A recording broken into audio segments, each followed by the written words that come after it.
앞으로 우리가 살아가는 세상은 더욱더 힘겨워진다라고 보면 맞죠. 정치적 경제적인 상황이 안 좋아지면서 국고는 더 쪼그라들고 나라 산림 적자는 75조를 넘어섰죠. 역대 세 번째 적자 규모입니다. 법인세는 18조가 줄었고요. 부동산 청약된 사람들은 입주 시점에 대출이 안 나와서 되게 힘들어하고요. 미치는 정이죠. 분양금 마이너스 나오고 있다는데 사람들 별로 관심 없고요. 프랑스도 신용등급 강조됐고 수개월간 지속된 정치적 위기는요. 2025년 상반기 내내 새로운 대통령이 선출되기 전까지는 계속 그 위기는 이 불안정함은 계속 지속될 것 같습니다. 그리고 앞으로 우리네 상황은 되게 안 좋아질 것 같다라고 보면 맞습니다. 부동산 매수 수요도 실종됐고요. 대출금 이자 지급도 안 되는 그런 일도 이제 생기면 이제 정말 힘들어지는 거죠. 빚이 감당 안 되면 무너지는 겁니다. 빚내서 집을 사줄 소요가 없다라고 봐야 됩니다. 이게 지금 현재 상황입니다. 참 잘 생각해 볼 필요가 있는 거죠. 10월 달에 원달러 환율 1380원이었는데 지금 12월 달에 1480원, 지금 1470원쯤으로 약간 내려왔는데 여전히 1500원 가까운 수치를 보이고 있습니다. 정치적 불안이 해소 안 되면 1500원 넘어가는 건 일도 아닌 거죠. 앞으로 감당 못할 빚을 진 사람들의 이제 집이 경매로 이제 내몰리는 겁니다. 단기 외채도 급증하고 있고 이자 못 갚는 기업도 늘어나고 있고 내수 침체 구조조정 극심해지고 있죠. 이 다음 이제 나의 빚을 받아줄 호구가 있어야 되는데 못 구하는 중입니다.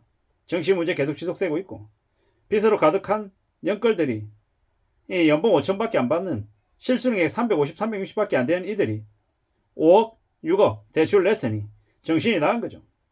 이제 미치는 겁니다. 그 5억 대출해가지고 집 6억, 7억짜리 샀는데 집값이 4억 되고 5억 되면요. 집 팔아도 이제 대출을 못 갚는 그런 되게 힘겨운 상황까지 내몰린다라는 겁니다. 이게 지금의 상황입니다. 우리가요, 부동산은 사는 건 내 맘대로지만 파는 건 내 맘대로 못한다라는 게 현실입니다. 그래서 더욱더 정신 차리고 살아야 되죠. 빚으로 가열되던 부동산 시장이 이제 힘들어지는 겁니다. 꽤 어려워지죠. 이제 점점 답이 없다라는 겁니다. 기다리면 결국 집값은 내려간다. 그걸 우리는 인정해야 됩니다. 물론 이제 기준금리도 계속 내려갈 거고요.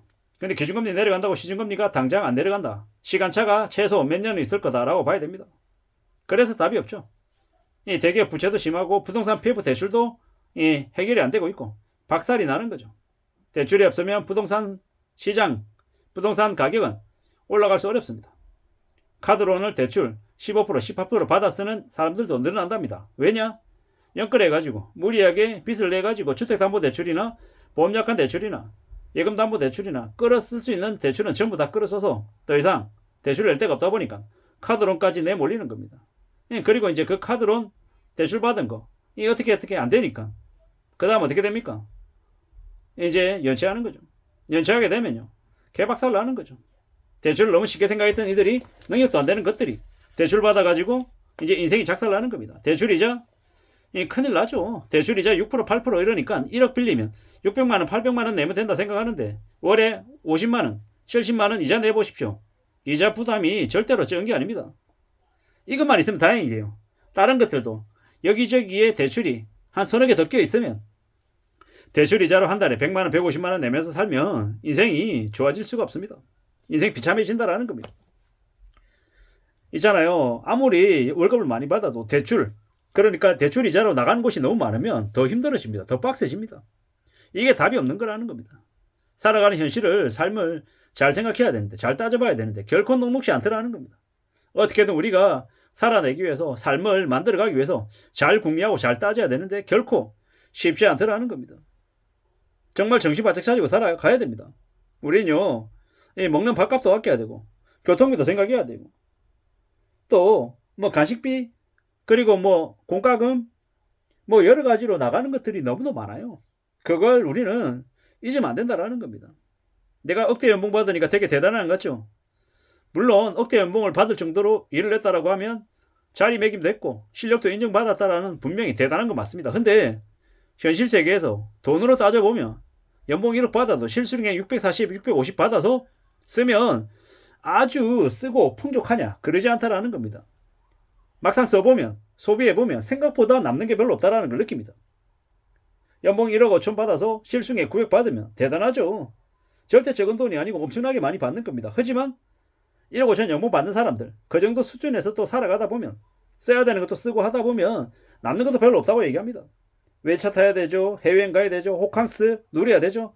이것저것 다른 사람들 봤을 때는 저 사람 상무래, 저 사람 임원이래 라고 얘기하면 이 다른 사람들의 시선에 걸맞는 뭔가를 하려 하면 생각보다 남아나는 돈이 없더라는 겁니다. 과시하고 뭐하고 하는데도 돈이 많이 들어가죠. 우리가 돈 모으려면요 정말 안 써야 되고 정말 거지처럼 살아야 정말 돈이 모인다라는 겁니다. 근데 현실은요 뭐도 좀 부려야 되고 과시도 좀 해야 되고 이런저런 거 하려 하면 그러면 이제 결국은 이제 씀씀이가 좀 달라지고 좀 다르게 보이려고 하다 보면 좀 그렇더라는 겁니다. 우리가 정말 정신 바짝 차리고 정말 잘 지내야 됩니다. 사람들이 힘들어하는 이유는 소득이 작아서가 아니죠. 빚 때문입니다. 감당 못할 이자 때문에 이제 미래가 없어지는 거, 감정 기복도 심해지고 이제 되게 이제 극단적으로 바뀌는 겁니다. 열심히 일해서 번 돈을 은행에 다 갖다 바치는데 사람들 기분이 좋을 사람이 누가 있냐라는 겁니다.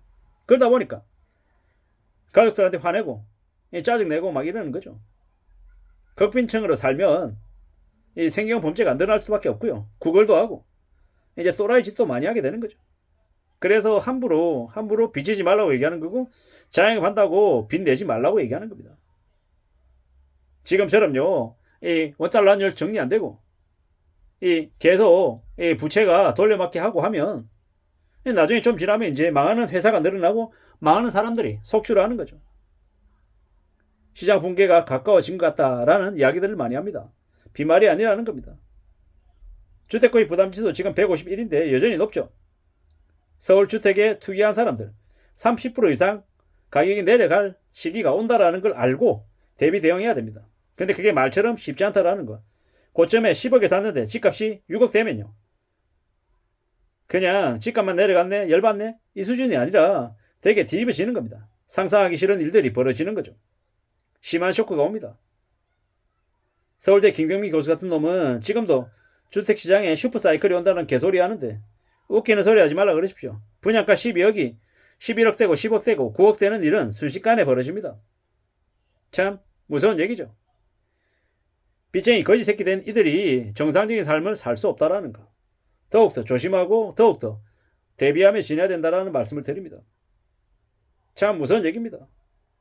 아직 사람들이 심각한지 모르는데 2025년 3월 되고 6월 되고 9월 되고 연말 되고 26년 되고 7년 되면 서서히 알아가게 될 것이고 그들이 몰락하고 있는 중임을 깨닫게 될 겁니다.